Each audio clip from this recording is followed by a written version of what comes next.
What's going on? This is My Life in the Shop. I'm your host, Donald Washington. I'm going to bring you guys yet another police shooting here in Chicago. Now, they just released the body cam footage of 24-year-old Maurice Granton Jr. He was on the 47th Street in Bronzeville area. This happened June 6th at about 8:15 p.m. Now, the police were doing a surveillance of drug trafficking. They're going to release the body cam footage. And let me understand this. Here's the points I'm going to make. At no point when this cop turned his body cam on was his life in danger. Once this cop pulled that trigger, not 1 second was his life in danger. And the proof is that after he kills this man, jumping the fence, he's going to say, gun is over there, gun is over there, a good 15, 20 feet from where you shot this man. I'm going to also make this point. This is why it's so important that we patronize the businesses in our communities and create our own businesses to give our children jobs so they do not have to stand on a corner and sell drugs. Our children can't go out there and get a job, so they have to stand out there and hustle and make money and feed their family. This young brother was 24 years old. This is why it's so important not to patronize the businesses outside your community. Not let everybody else come in our community. This is why it's so important to start the businesses in our own community.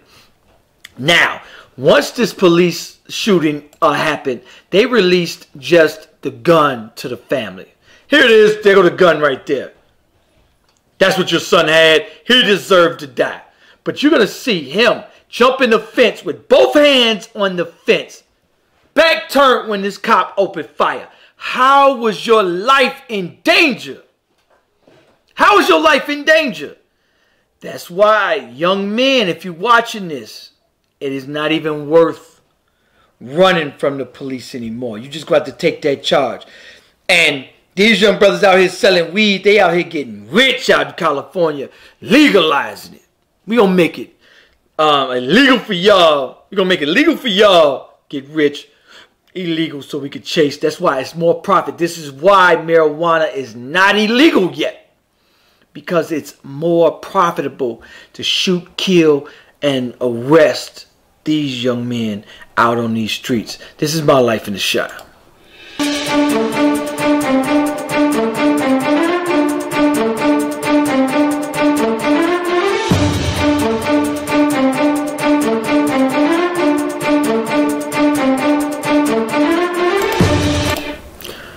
Okay, so now I'm gonna bring you guys. Start with the latest on a story breaking throughout the day. Videos of a police shooting that left Maurice Granton Jr. dead. His family is outraged tonight by what they say the videos do not show. The Civilian Office of Police Accountability released all the videos after showing them to Granton's family. We have team coverage for you tonight. Let's start with Liz Nagy live at police headquarters. Liz? Ellen, tonight Chicago police tell us the officer who shot Granton is now back on the streets while COPA's investigation is still ongoing. But tonight we're also getting a look at new police documents that state that the officer who shot Granton says he was actually fired at first. Maurice Granton Jr.'s family says that's not what they see at all. This is just before Maurice Granton Jr. is shot by a Chicago police officer. We've frozen the video just before Granton is shot and falls to the ground. As the audio on the officer's body camera comes on, you see the officer directing other police toward what he says is a weapon. We've added subtitles to make what's being said more clear. It's a weapon right there. You hear the officer demand Granton stay down, still pointing a gun toward him. Police documents released along with the video show the officer who shot Granton reported he was fired on first. The first shot by the offender, 3 shots by police. Surveillance cameras show how it started. A police SUV pulls up. Come here, man. Then the officer's body camera shows the officer jumping out of his SUV and sprinting after Granton down an alley. As Granton hops a fence, that officer injures his foot. In the background, you hear 1 gunshot. A brief pause and then 3 gunshots in a row.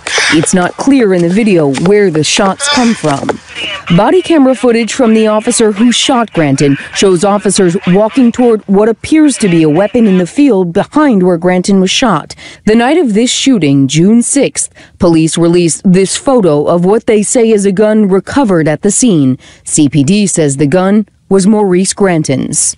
They claim that there was an armed confrontation that day. Well, tell us what the armed confrontation was so that this family can have some peace. It's the most terrible feeling you can ever feel, to see one of your children killed, and especially by a policeman who's supposed to serve and protect him. Because COPA's investigation is still ongoing, they have not made any final determination in this case. Chicago police say they are fully cooperating with the investigation, and they say so far COPA has not requested that any of their police officers be released of their powers. So understand, this cop is back on the streets. I want to also talk to you guys about foreign supremacy.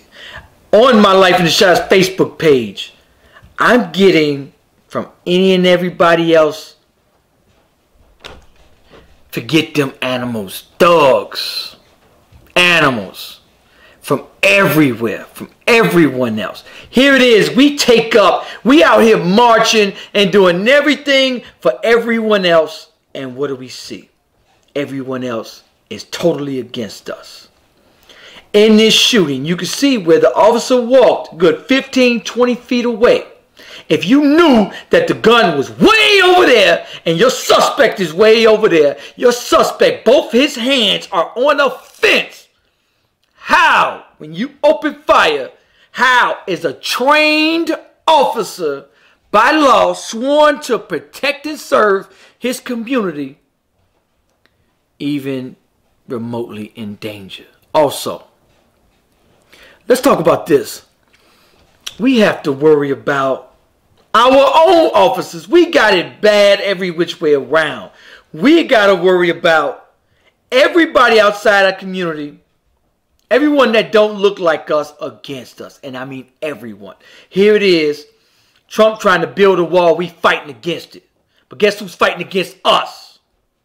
I just did a story about a police chief out in Florida who said, hey, if you see them, arrest them. Don't matter if they did a crime. Get them.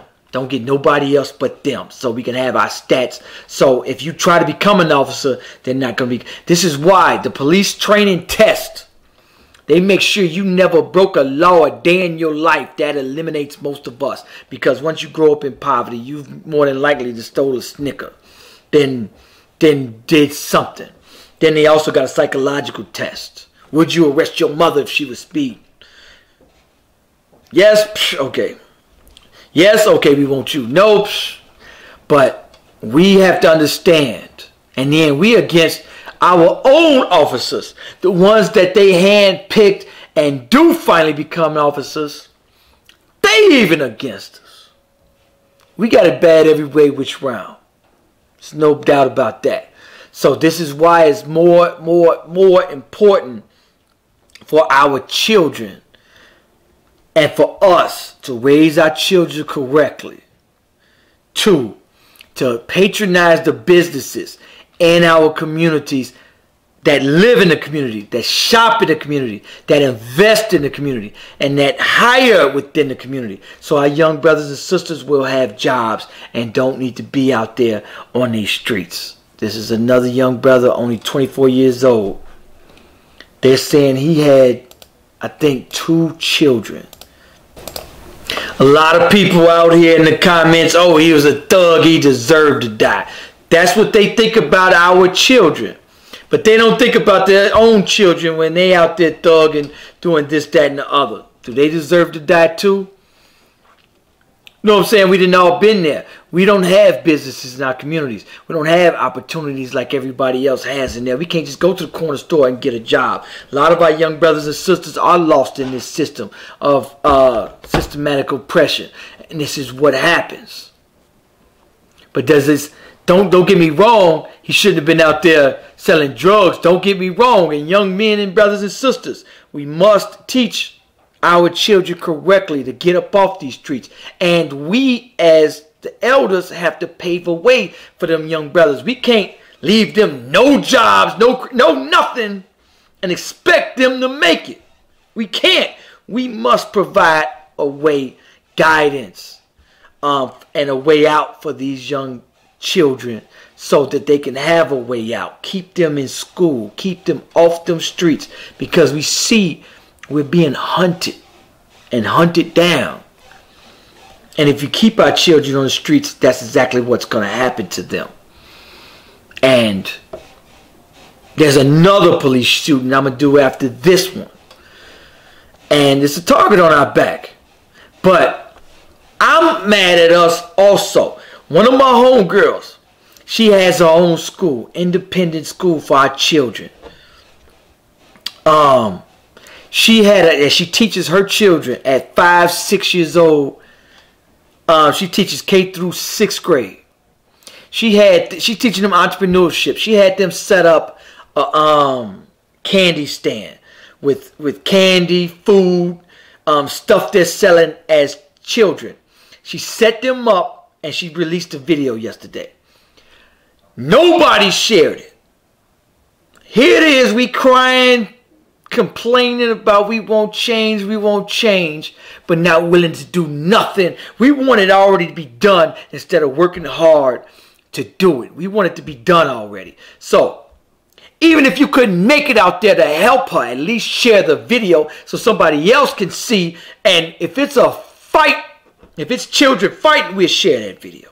You think anybody shared her video saying that these children are out there, entrepreneurship, selling candy, trying to make a way, create our own businesses? Nope. We are running right outside our community, spend all our money with somebody else. We share the fighting video. We won't share none of the positive videos.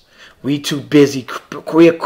If you're not willing to change, at least help change. If you can't get out there and do anything about it, at least share the damn video. Then shut up talking about the problem. I don't even want to hear from you. If you're not trying to be a part of the solution, shut up. Be quiet and take your butt whooping like a man. If you're not going to even try to even patronize the businesses in your community that shop and hire from your community, shut up. Be quiet and talk about what they're doing to you, what they're doing to us, because you have no say. So you are part of the problem and you are the problem. This young girl released a video saying, hey, come patronize us. We are building businesses. We're teaching these children to build businesses. We're giving them jobs instead of having to beg for jobs so our children don't have to sell drugs. You think anybody even shared the video? I went to high school with her. I know at least, she has at least 1,000 some odd friends on her Facebook that know her family and friends. You think anybody shared that video? You think anybody went out there to help her and support her, support them children on building your own business? Nope. But I see every one of her friends, which is also my friends as well, sharing videos of fighting. I seen everybody sharing this video of this young man getting shot, talking about how mad they are. But if you're mad enough, do something about it. Create businesses. Create the rest of them children. Create a way for the rest of them children to get off the streets and not have to be on the streets. We so backwards and we cry and complain about what we want, but not willing to take the steps necessary to get it done. Anyway, I want you guys to like, comment, let me know what you think about this video. Peace.